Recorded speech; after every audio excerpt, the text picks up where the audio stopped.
All right, hey, shalom, shalom, shalom. Before I get started with this lesson, I want to give all praises, all honor, and all glory unto Yahweh, Bahasham, Yahweh Shai, Bahasham, Rachaha Kodash. I want to give double honors to my elder apostles, to my elder bishops, and to my elder teachers of Great Millstone that rule well, which taught me this truth, who are the true leaders of Israel today. And also peace, love, blessings, and salutations unto the elect. All right, shalom, shalom to the few sisters, the Akwaf, the sincere sisters, the Akwaf that listen and follow this truth and sincerity. Shalom to you sisters, to you Akwaf. Shalom to the Israelite foreigners. Shalom to the elect. All right, and this is going to be a quick lesson through the Spirit. I wanted to touch on, this so-called peace deal that the U.S. had with Iran. And, perfect timing, right? Because just last night, the UFC, which is for people who may not know what the UFC is, it's an organization for mixed martial arts, which I'm a huge fan of, mixed martial arts and boxing and so on and so forth, combat sports, as most brothers are.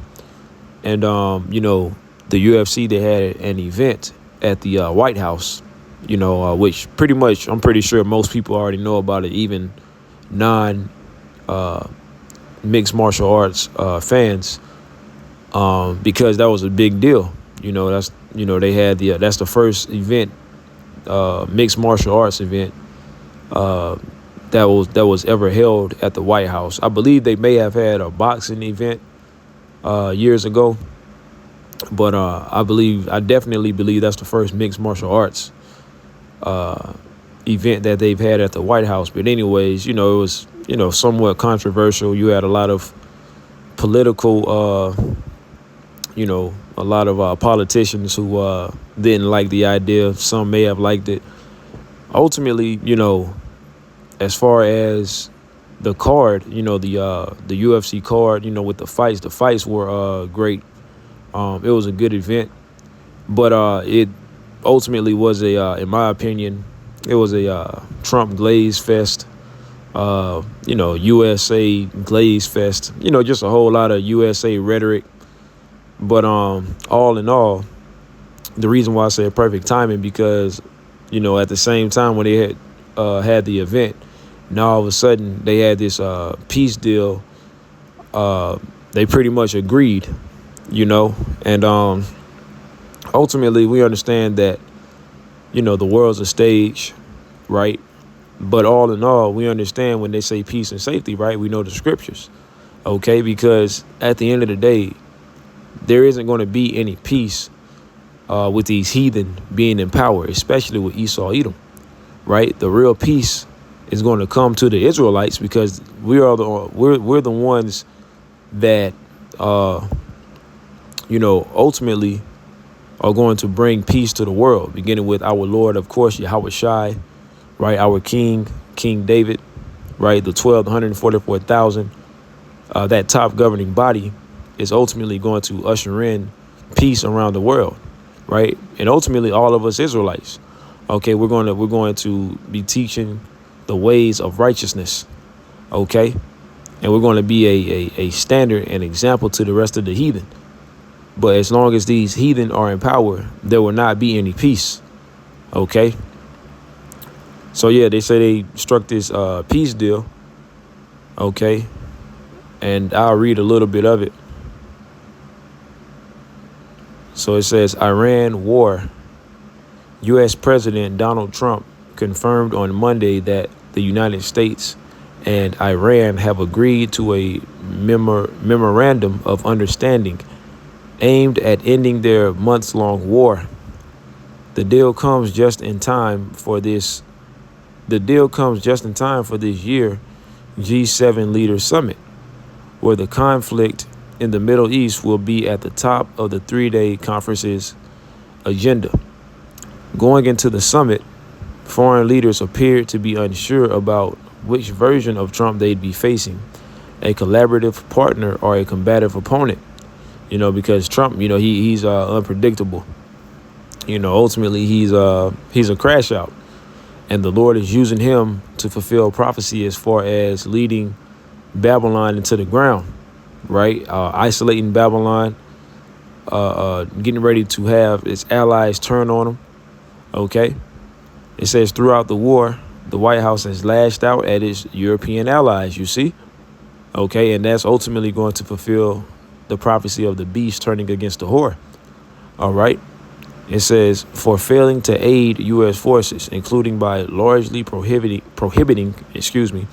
the use of their military bases to launch strikes on Iran.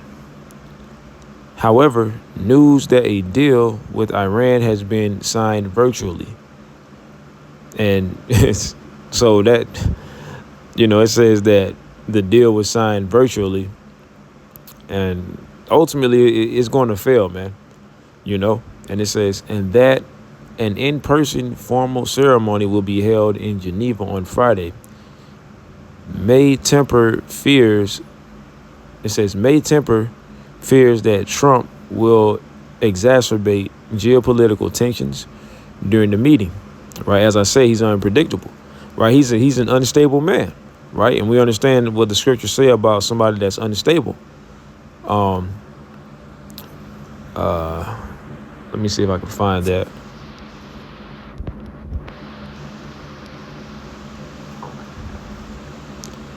Right? So a double-minded man, and Trump is a double-minded man. Okay, at the end of the day, as I said, he's extremely unpredictable. He's double-minded. He constantly contradicts himself, but that's just Esau in general, right? As a matter of fact, let me go here. You know what? Salakia. Let's go back real quick. Let me grab this first. James chapter 1, verse 8. A double-minded man is unstable in all his ways. So Trump, he's a crash out. As I said, he's double-minded. He's unstable. So that's why he makes decisions based off of his emotions. Ultimately like a woman. Or as a child. Okay, but he's ultimately a heathen, a brute beast. Okay. So and ultimately, truly, if we want to be completely real, it's the Lord that has him doing these things, man. All right, this is Proverbs chapter 21, verse 1, and it reads, "The king's heart is in the hand of the Lord, Yahweh, as the king's heart is in the hand of the Lord, Yahweh, Ba'ashem Yahushai. As the rivers of water, he turneth it whithersoever he will." So when you see certain things that these, geopolitical politicians, these presidents, these, whoever, these so-called leaders of the world, when you see them making certain decisions, it's ultimately the Lord that's making them do these certain things. That's making them make these certain decisions. Okay, ultimately to fulfill prophecy. Okay, it says it's a very important matter for peace of the whole world. French President Emmanuel Macron said on Monday during a bilateral meeting with Trump. Macron added that France and other Western partners are ready to take action very quickly to help restore normal shipping traffic in the Strait of Hormuz. And see, ultimately, this is getting the people's mind at ease, because they're thinking that things are on the up and up. They're thinking that, gas prices are going to go back down, which they may, they're going down a little bit. They may take them back down to maybe $2.99 or whatever. Right. But ultimately, the Lord is using Esau to play on the minds of the people. OK, because when it's all said and done, these people are going to be completely confused. They're going to be they're going to feel betrayed. And ultimately, they're going to want to take matters into their own hands.